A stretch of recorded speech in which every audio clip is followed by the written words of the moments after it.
Artists Dismantling Capitalism is a super exciting conference that Cooperation Humboldt is now in the third year of hosting.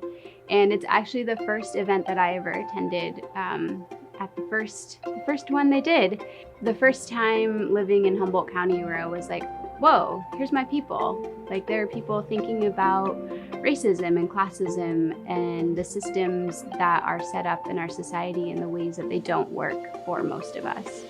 It's a really beautiful bridging of arts, artists, culture workers, and theory and practice all in one. And this year there's 16 workshops during the day, which is incredible how much it's grown from the first one in just 3 years.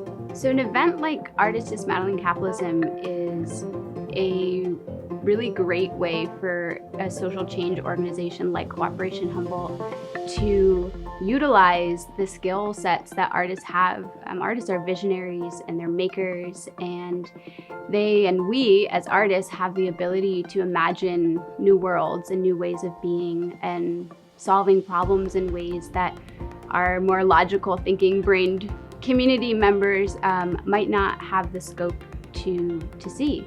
So bridging social practice and the arts is, in my opinion, essential for creating social change, and not only envisioning like through visual arts, but also through embodied practices like dance and movement and things like burlesque, and how do we understand power dynamics and how those power structures that we're living in affect our bodies and change our bodies in the systems.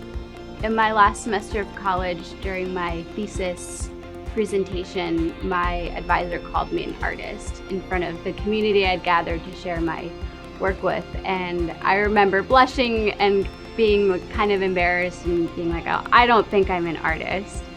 And he gave this really profound response as to why I was an artist, and because that's who he is. And just one of the things that stuck with me that he said about that is that if you envision other ways of being and knowing, and you validate that knowledge that maybe can't be put on paper in words or collected in data points, but when you validate those ways of being and knowing through artistic practice, you are an artist. Whether you share that work publicly or it's an internalized private part of yourself, that's art.